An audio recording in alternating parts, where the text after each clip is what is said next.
ஆண்டவராகிய இயேசு கிறிஸ்துவின் இனிதான நாமத்தில் உங்கள் யாவருக்கும் அன்பின் காலை வாழ்த்துக்களை நான் தெரிவித்துக் கொள்கிறேன். இந்த காலை வேளையிலே கர்த்தர் உங்களோடு பேசுகிற வார்த்தை சங்கீதம் 23:5. சங்கீதம் 23:5. என் சத்துருக்களுக்கு முன்பாக ஒரு பந்தியை ஆயத்தப்படுத்தி என் தலையை எண்ணெயால் அபிஷேகம் பண்ணுகிறேன். அல்லேலூயா. என் கருமையானவர்களே, இந்த நாளில் இந்த வார்த்தை உங்களோடு பேசுகிறதல்லவா?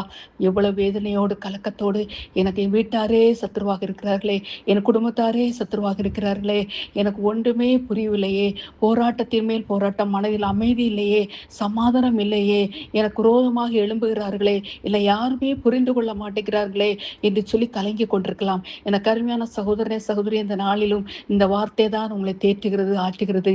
இது கர்த்தருடைய வார்த்தை. இது உங்களுக்கு சமாதானத்தை கொண்டு வரும். உங்கள் சத்துருக்களுக்கு முன்பாக ஒரு பந்தியை ஆயத்தப்படுத்தி கர்த்தர் அபிஷேகம் பண்ணுவார். ஆமென். தேவனுடைய கிருபை உங்களோடு சூழ்ந்து கொள்ளும்.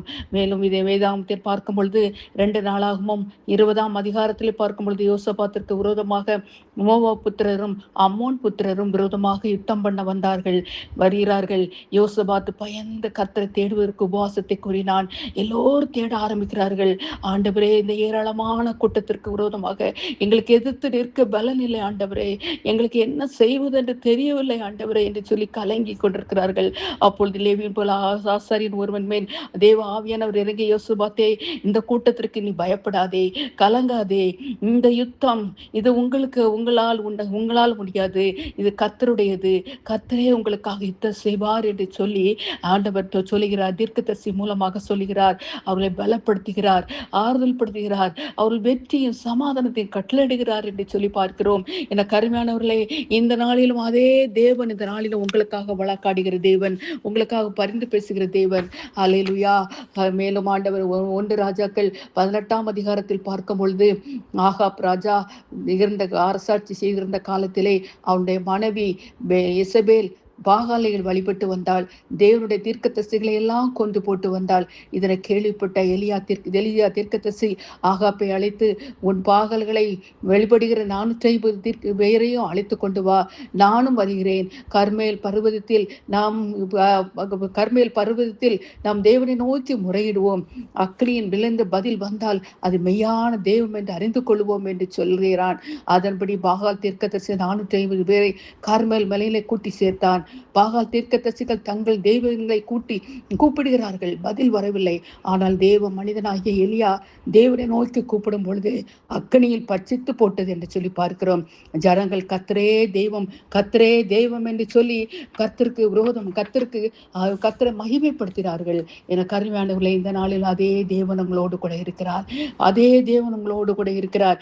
மீகா 7ஆம் அதிகாரம் 8ஆம் வசனம் சொல்கிறது, சத்ருவே சந்தோஷப்படாதே, நான் விழுந்தாலும் எழுந்திருப்பேன் என்று சொல்கிறது.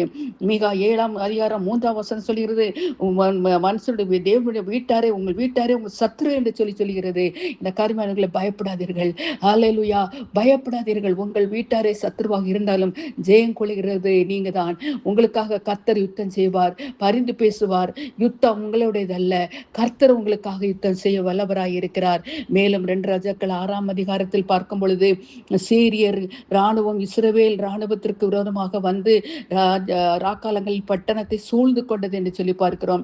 இராணுவம் சூழ்ந்து கொண்டது பார்த்த உடனே எலிசா தீர்க்கதரிசியின் வேலைக்காரன் அதிகாலையில் எழுந்து பார்க்கிறான். அவர்களை சுற்றிலும் இராணுவம் இருக்கிறது.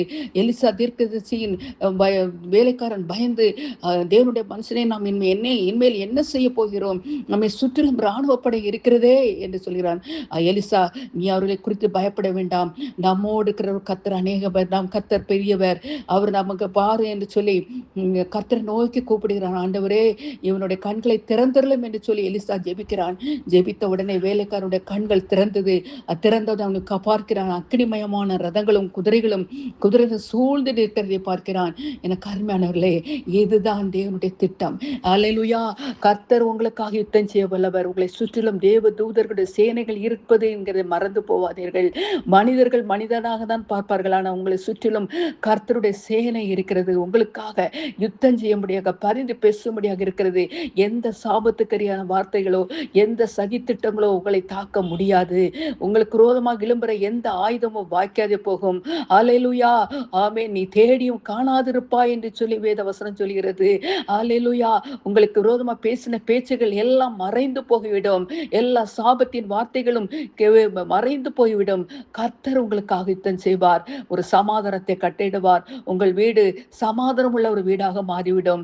உன் சத்துருக்களுக்கு முன்பாக ஒரு பந்தியை ஆயத்தப்படுத்தி என் தலையை எண்ணெயால் அபிஷேகம் பண்ணுகிறேன். கர்த்தருடைய வார்த்தை உங்களை அபிஷேகம் ஒரு சமாதானத்தை கொண்டு வரும். ஒரு ஆறுதலையும் தேறுதலையும் கொண்டு வரும். நீங்கள் கர்த்தரிடத்தில் மனமகிழ்ச்சியாயிருங்கள். உங்கள் குடும்பம் ஆசீர்வதிக்கப்படும்.